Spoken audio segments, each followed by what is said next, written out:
할렐루야.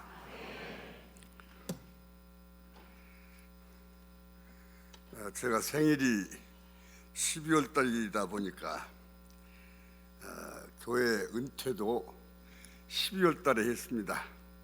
생일에 맞춰서 은퇴한다 그래가지고 청년 71세까지 사역하고 만 70세죠. 그러니까 사역하고 12월 달에 제가 은퇴를 했는데, 내가 사역할 때 여러분이 잘 아신 대로 항상 몸이 약했어요.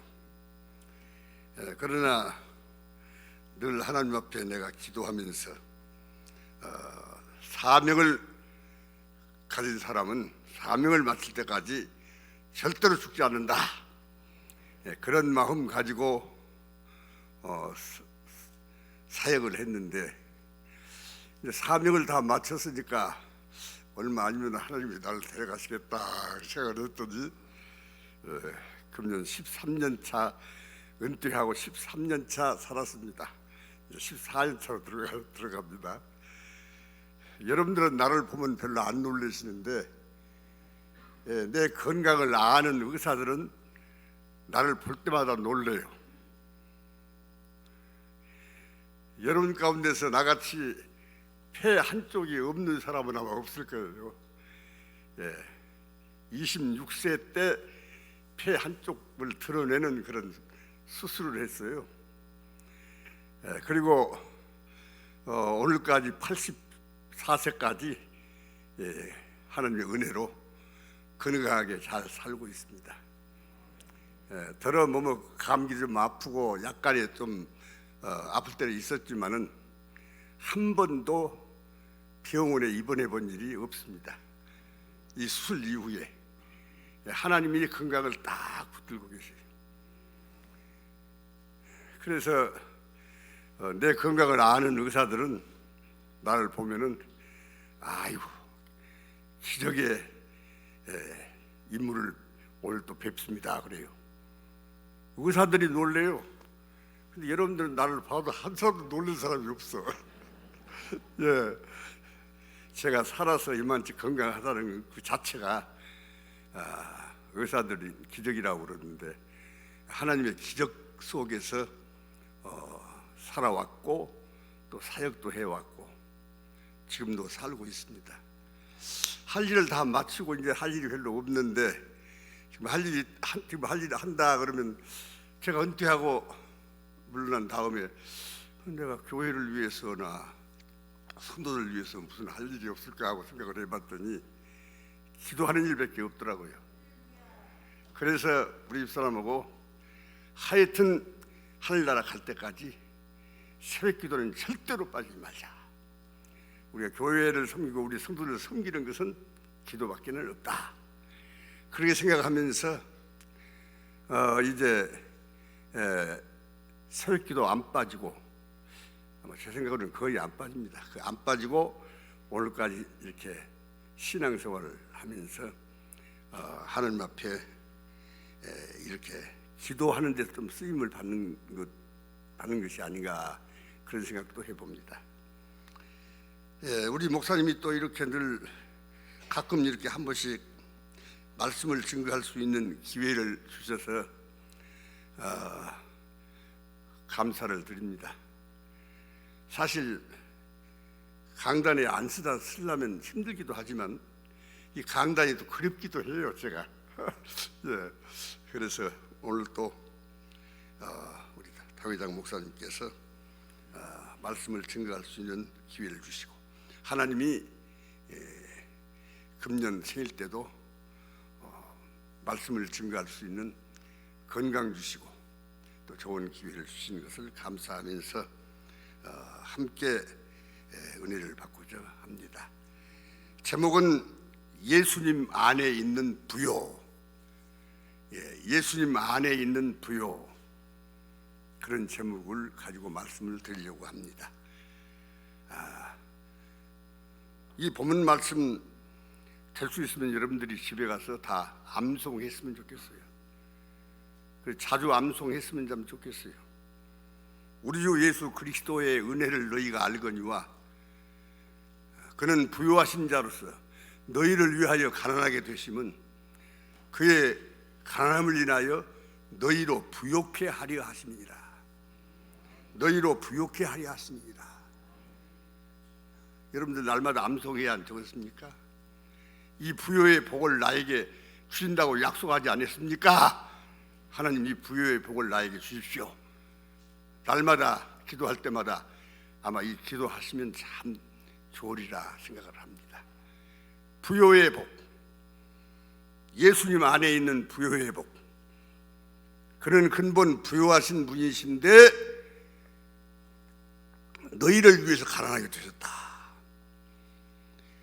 너희를 위해서 가난하게 되신 그는 그의 가난함을 인해서 너희로 부요케 하려 하심이니라 그랬어요.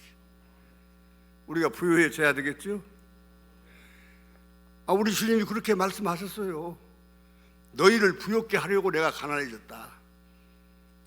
그러니까 부요해져야지요.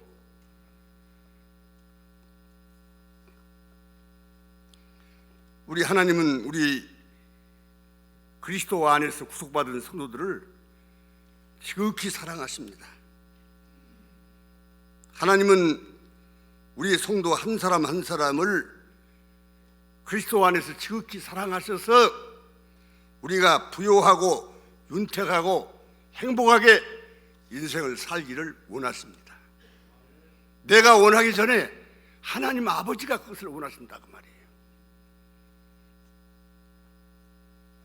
우리가 가난을 슬퍼하고 탄식하면서 불행하게 사는 것을 아버지 하나님은 결코 원치 않으십니다.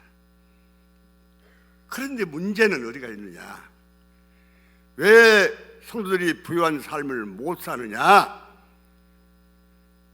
그 부요하게 사는 방법을 몰라서 그래요.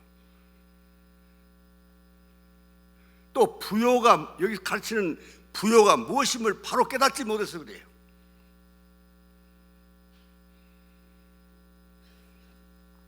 오늘은 이 말씀을 통해서 이 부요케 되는 방법을 바로 알고 이 부요가 무엇인 것을 바로 깨닫고 주님이 주시려고 주시기로 약속하신 이 부요의 복을, 예수님이 가지고 계신 그 복을 여러분들도 다 받아 누리시기를 주님의 이름으로 축원합니다.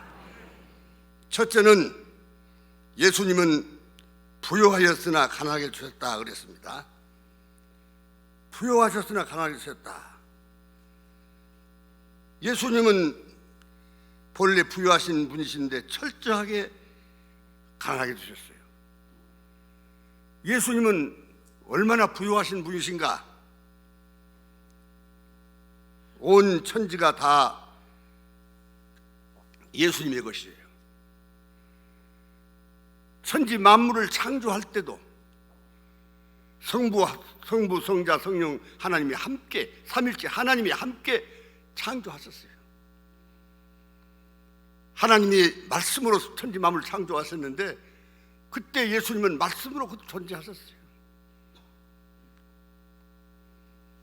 시편 50편 9절로 12절 말씀에 보면은 내가 내 집에 있는 수소나 내 우리에서 수염소를 취치 아니하리니 이는 산림의 짐승들과 천산의 생축이 다 내 것이며 산의 새들도 나의 아는 것이며 들의 짐승도 내 것이미로다.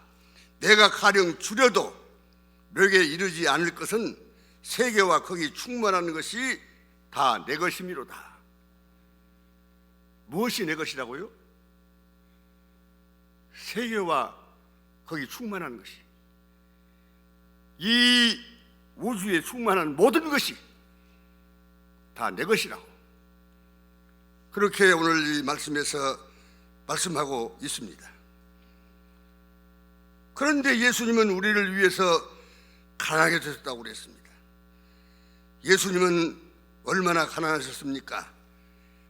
태어날 때에 예수님은 태어날 장소가 없었어요. 그래서 그 어머니 아버지가 예수님을 출산시키기 위해서 그 베들레헴 온 동네를 쓸고 다녔어. 어디 여관방 하나라도 얻을 수 없을까 하고 말입니다. 장소가 없어요. 베들레헴의 사람들이 차고 넘쳐가지고 말입니다. 모두 호적하러 온 사람들로 차고 넘쳐가지고, 그래서 어느 집 마국간에서 예수님 태어나지 않았습니까? 태어나서 누일 곳이 없으니까 그 짐승이 밥을 먹는 말구유에 강보에 쌓여서 누였다 그랬어요. 지금 예수님 탄생이 가까워져 오고 있는데, 예수님의 탄생 이제 그림을 보면은 예수님이 얼마나 호화스러운 그런 비단으로 감싸서 딱 이렇게 안고 있고, 요셉과 마리아가 안고 있고 요셉 옆에 서 있는 것을 많이 보셨을 겁니다. 그런데 이 강보라고 하는 말은 원어의 뜻이 누더기란 뜻이에요. 누더기. 그럴 수밖에 없지. 그분들이 지금 어떻게 지금 그런 호화스러운 비단에 쌓여서 지금 말구에 누일 수 있었겠습니까? 그렇게 예수님은 가난하셨어요. 여러분들은 아마 이 세상에 태어날 때 예수님처럼 그렇게 나을 장소가 없어서 짐승의 마구간에 태어난 사람은 한 사람도 없을 것입니다.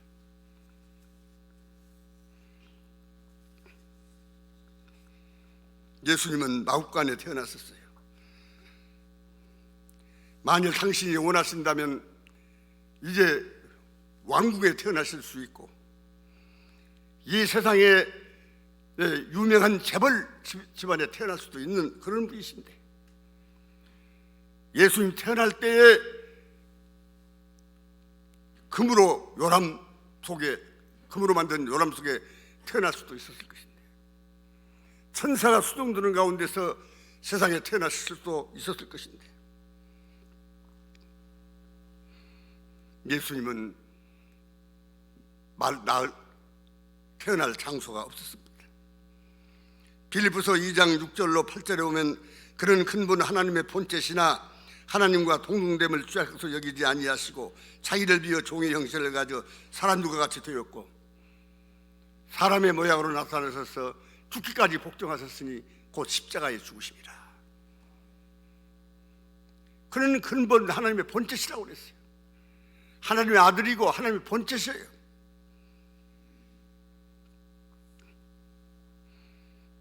예수님이 세상에 살아계실 때에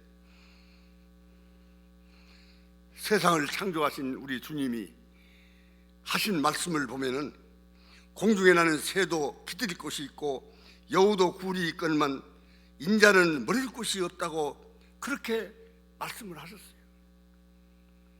집 한 칸 없이 세상을 살다 가셨다고 말입니다. 나무집을 이 집 저 집 천전하고 살다가 서울에 떨어졌다고 말이에요. 예수님은 돌아가신 때도 이제 묻힐 그런 묘 하나가 없어서 나무묘를 통해서 그런 장사 지낸 바가 되었어요. 세상에 이보다도 가난한 분이 어디가 있겠습니까? 왜 이렇게 천지를 창조하신 창조주가 세상에 오셔서 이토록 가난하게 살다 가셨습니까? 무엇 때문에 그렇게 비참하게 살다 가셨습니까? 오늘 이 본문 말씀에 보니까 그의 가난함을 인하여 너희로 부욕케 하려고 하심이라고 말씀하고 있습니다. 여러분, 그런데 왜 부욕해 안 됩니까? 그 부요의 첫째는 이제 방법을 잘 몰라서 그래요. 부욕해 되는 방법이 첫째는 영혼이 부요해져야 되는 거예요. 영혼이 부요해져야 육신도 부요하게 살 수 있는 거예요.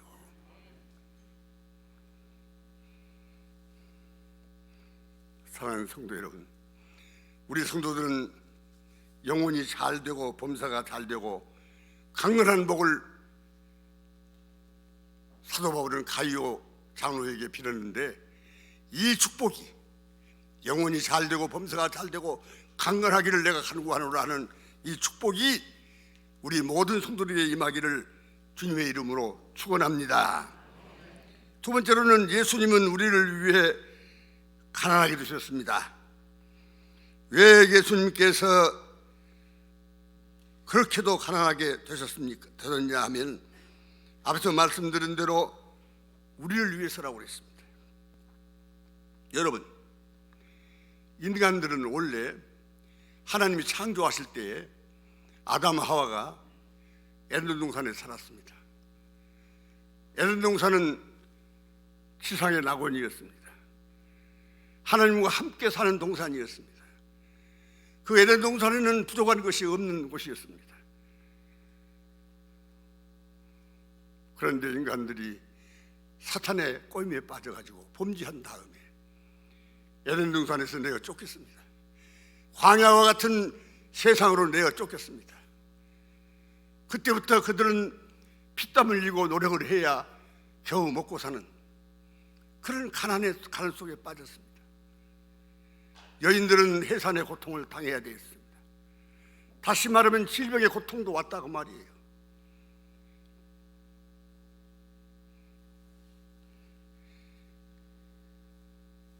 에덴 동산에서 살 때는 하나님이 그때그때마다 우리 필요한 것을 착착 공급해 주시기 때문에 거기서는 피땀 흘리고 노력 안 해도, 농사 안 지어도, 가축 안 해도 다 편히 먹고 살 수 있는 그런 곳이 에덴 낙원이에요.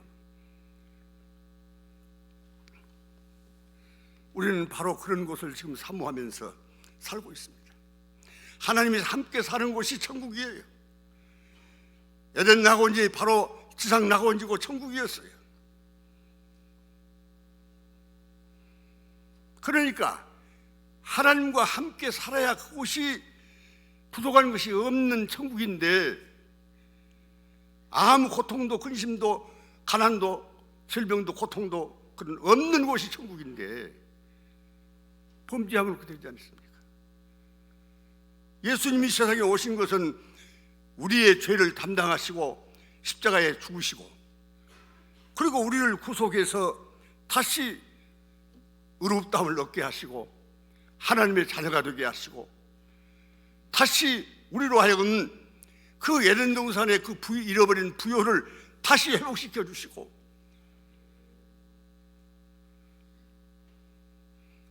하나님과 영원히 복락을 누리면서 살도록 하시는 것이 예수님 땅에 오신 목적이 아니겠습니까? 로마서 3장 10절로 17절에 보면, 기록한 바 의인은 없나니 하나도 없으며 하나님을 찾는 자도 없고 다 치우쳐 한 가지로 무익하게 되고 선을 행하는 자도 없나니 하나도 없도다. 저희 목구멍은 열린 무덤이요 그 혀로는 속임을 베풀며 그 입술에는 독사의 독이 가득하고 그 입에는 저주와 악독이 가득하고 그 발은 피 흘리는 데 빠른지라. 파멸과 고생이 그 길에 있어 평강의 길을 알지 못한다. 범죄한 인생은 파멸과 고생이 그 길에 있다. 평강을 누릴 수 없어요. 죄 가운데서 절대로 평강을 누릴 수 없어요. 한마디로 인간은 너무 가난해서 우리의 사건을 변호해 줄 변호사 하나 살 수 있는 처지가 못 되어 버렸습니다. 세상에 아무리 부자라고 말하는 사람도 자기의 죄를 변호해 줄 수 있는 변호사 한 사람 살 수 없는 그런 처지에 놓였어요. 그런데 예수님이 우리 모두의 죄를 변호해 주기 위해서 이 세상의 변호사로 오신 것이에요.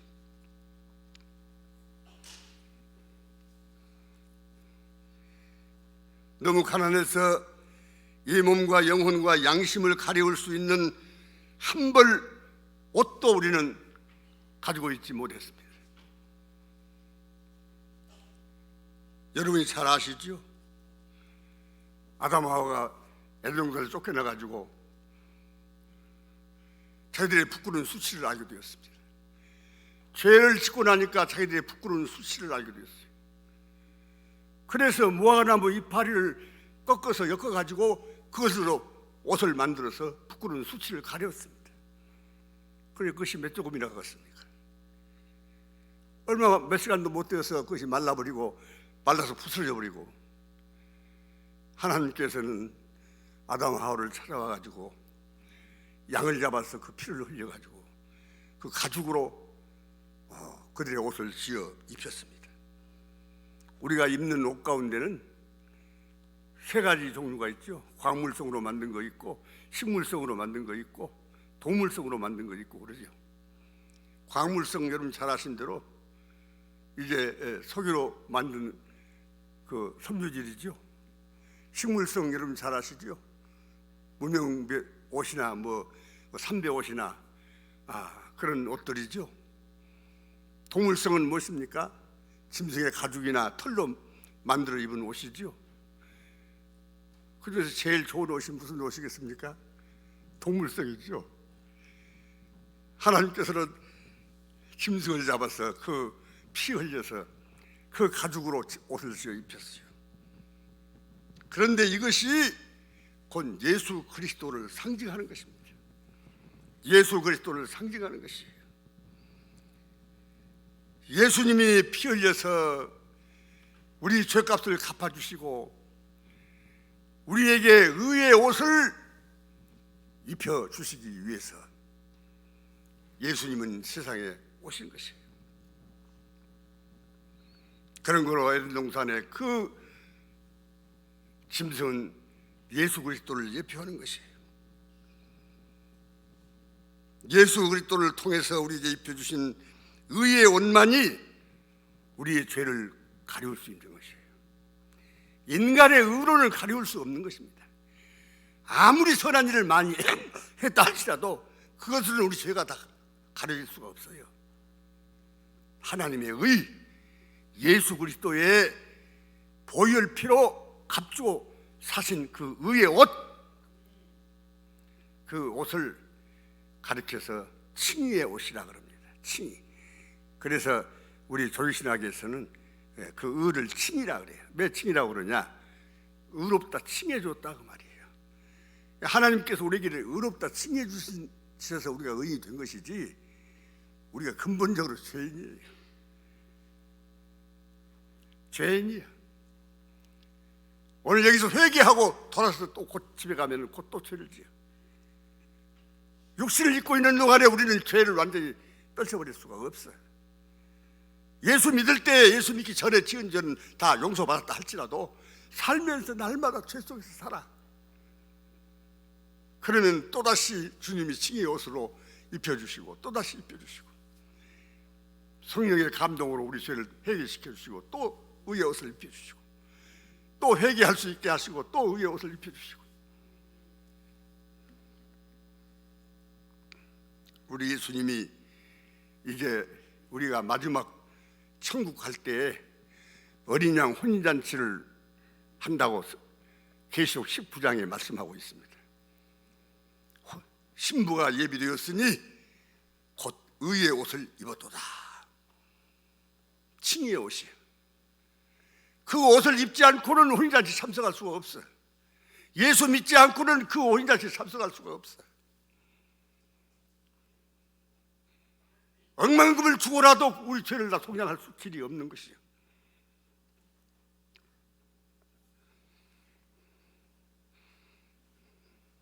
그래서 주님께서 의의 옷을 입혀 주셨음으로 말미암아 우리는 죄 사함을 받았기에 하나님의 자녀가 되고 하나님의 거룩한 백성이 되고 하나님의 눈에는 우리 죄가 보이지 않으시고 우리의 의롭게 죄 사함 받은 의의 세마포 옷을 입은 성도들만 하나님의 눈에는 보이실 거예요. 우리를 천국으로 데려가신 거예요.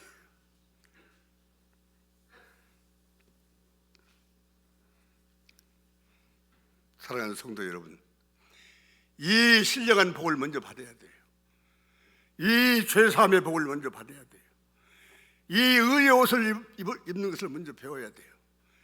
복을 먼저 받아야 돼요. 그리고 우리 영혼이 잘 돼야 돼요. 여러분, 에덴에서 쫓겨난 다음에 그 먼저 범죄한 그 영혼은 망하리라고 그랬는데 육신보다 영혼이 먼저 죽고 망했어요. 그리고 육신도 그 다음에 비참하게 됐어요. 다시 영혼을 회복시키고 다 회복시켜야 다시 회복되어야 영혼이 다 부여하게 되어야 육신도 따라서 부여가 따라올 줄로 믿습니다. 이 진리를 바로 깨닫고 영혼이 잘 되는 일을 위해서 죽을 힘을 다해야 되는데 신앙생활은 그럭저럭 하고 적당히 하고 자기 편리할 대로 하고 그러고는 육신의 복만 많이 받으려고 그래요. 육신의 복만 많이 받으려고 그래요. 이것이 우리 신앙생활의 문제가 되는 거예요. 육신의 부여의 복도 못 받는 이유가 되는 거예요.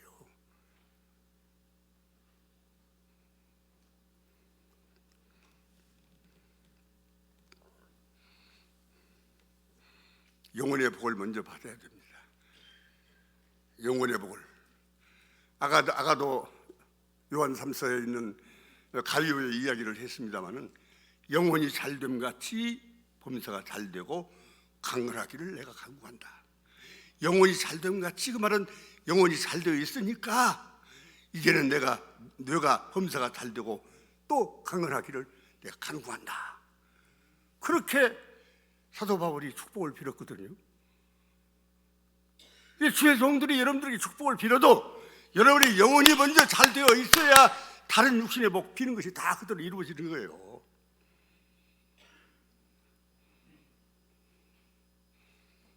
그런데 그 영혼이 잘 되는 것은 말입니다. 영혼이 잘 되는 것은 이 사도 바울이 가이오에게 복을 빈 그 이야기를 보면은 네가 진리 안에서 행한다는 것을 내가 들으니 내가 심히 기뻐한다. 네가 진리 안에서 행한다 하는 것보다도 내게 더 즐거움이 없도다. 사도 바울이 아니라 사도 요한이구만요. 사도 요한이 그 개인의 이제 기쁨이겠습니까? 하나님의 말씀이에요. 네가 진리 안에서 행한다 하니 내가 심히 기뻐하노라. 하나님의 기뻐하는 뜻대로 사는데 왜 하나님 우리에게 복 안 주시겠습니까? 육신의 복 안 주시겠습니까? 그런데 육신의 사람들은요, 우리가 예수 믿는다 하더라도 영혼 중심의 사람이 아니라 육신 중심의 사람으로 있기 때문에 항상 육신의 복을 먼저 추구한다고 말이에요. 우리가 안 믿는 사람들은 육신 중심으로 살죠. 그러나 우리가 예수 믿고 그리스도인이 되는 것은 이제 육신 중심의 사람이 영혼 중심으로 바꿔지는 거예요. 바꿔지는 것입니다.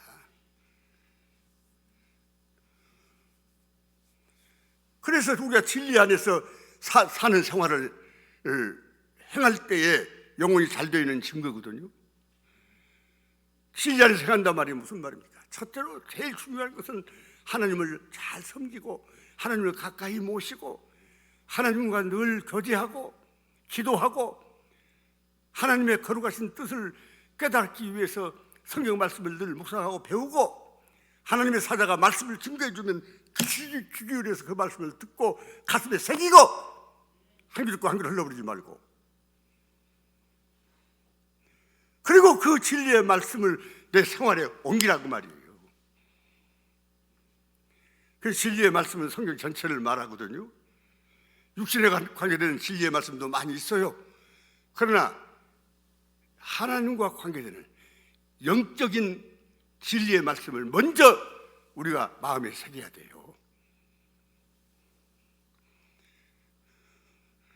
그래서 별일이 있어도 하나님의 날은 주일날은 거룩하게 성수하는 것을 잊지 말아야 돼요. 아무리 바쁘고 중요한 일이 있어도 예배 시간을 다른 것으로 바꾸는 그런 어리석은 짓을 하지 말아야 돼요. 아무리 힘들어도 새벽 기도를 쌓고 살아야 돼요.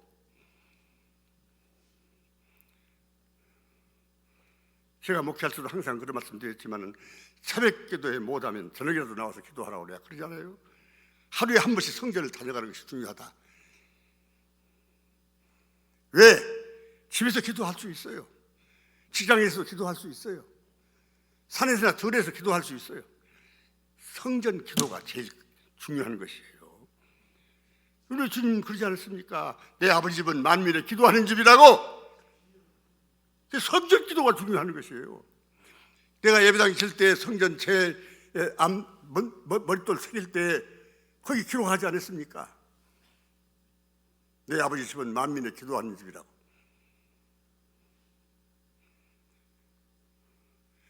기도 생활을 통해서 하나님과 가까워지고, 기도를 통해서 하나님의 뜻을 알아지고, 기도를 통해서 성경도 더 많이 깨달아지고, 기도를 통해서 우리 영혼이 늘 새로워지고, 죄가 발견되고 회개하고, 기도를 열심히 하면은 오순절 다락방에 임했던 성령이 내게 충만히 임재하고,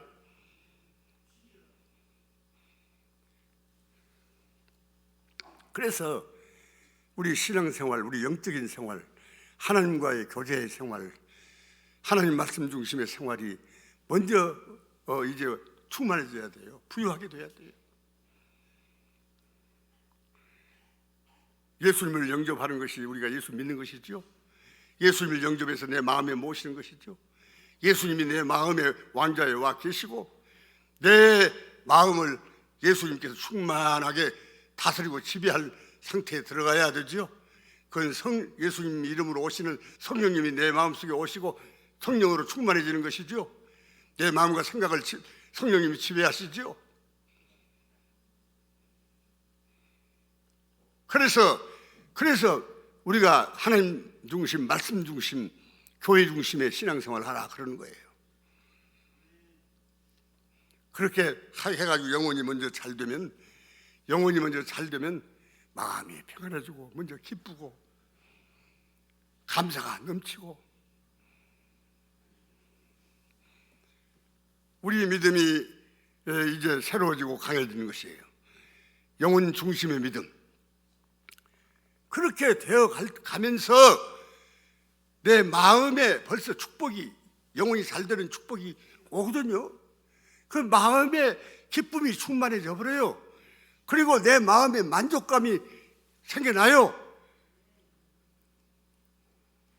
만족감이라는 것은 내게 주어진 환경 속에서 좀 물질이 많든지 적든지 그것에 상관하지 않고 우선 마음에 그냥 흡족해요.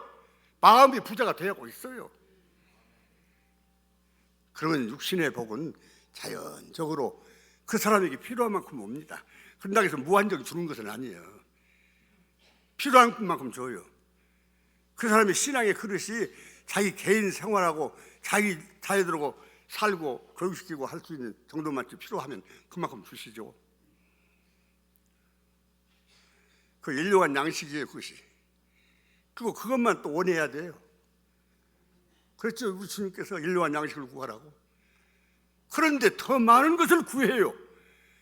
또 일용한 양식만 구하는 것에 더 많은 것을 구하라고 그래요. 왜? 할 일이 많기 때문에. 주님을 위해서, 복음을 위해서, 교회를 위해서, 선한 사업을 위해서, 하늘나라 건설을 위해서. 그래서 많은 것이 필요한 것이에요. 그런데 목적도 없이, 삶의 목적도 없이 돈 쓸 수 있는 방법도 모르면서 그냥 물질만 많이 달라고 하는 그런 어리석은 육신 중심의 사람이 되지 말아요.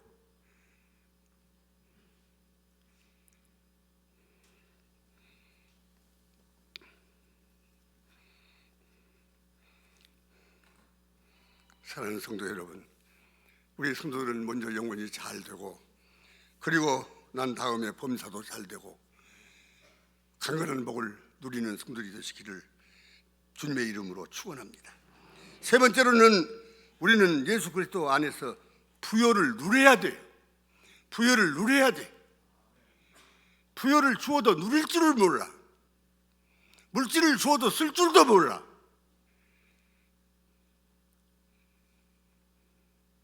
여러분 쟁여놓으라고 준 거 아니에요.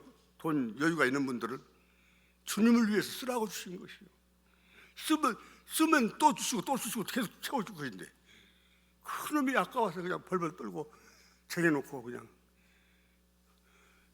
돈푼이나 가진 것 가지고 거기서 안도를 하려고 그러는데 그것은요, 물질을 하나님과 같이 섬기는 사람들이요. 물질과 하나님을 겸해 섬기지 마라 그래. 다른 것을 하나님과 겸해 섬기고, 우상 외에는 다른 어떤 것을 하나님 겸해 섬기지 말라고 안 하시는데요. 돈은 하나님과 같이 겸해 섬기지 말라고 그래. 물질을, 재물을 육신적으로 사랑하고 육신적인 안목으로만 재물을 탐하고 귀히 여기면 하나님께서 줘도 이놈은 오히려 신앙만 더 손해나고 영혼만 더 약해지고 이놈은 더 나와 멀어질 놈이니까 너 물질 많이 내가 줬지만은 가져가야 되겠다고 가져가 버렸어요. 그거 하나님 진심으로 마음을 성경을 통해서 알아야 돼요. 우리가 그것이 신앙이 훌륭한 사람이요.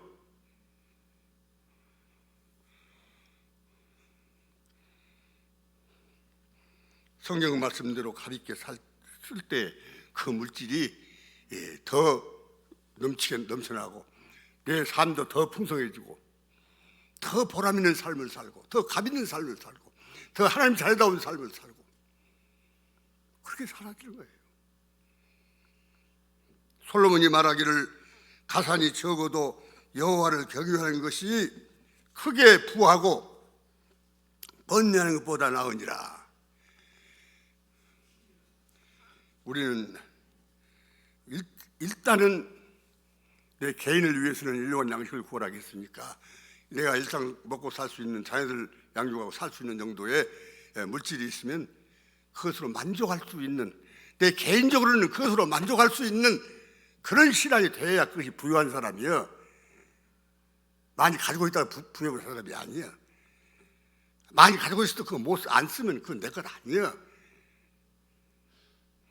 언젠가는 날아가게 돼 있어.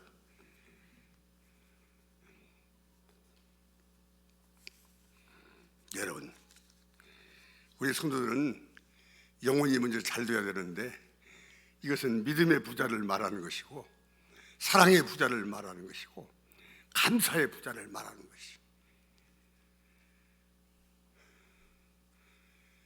저는 설교도 갔다 왔다 하면서 제가 찬양을 잘 못해요. 그러나 감사 찬송을 해요. 아침에도 감사, 저녁에도 감사, 하루 종일 감사. 그 찬송만 내가 다도 계속 하고 다닙니다.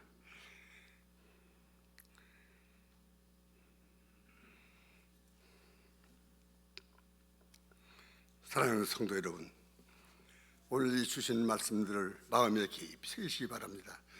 예수 그리스도의 놀라우신 은혜를 힘입지 않고는 그 누구도 부요를 누릴 수가 없습니다.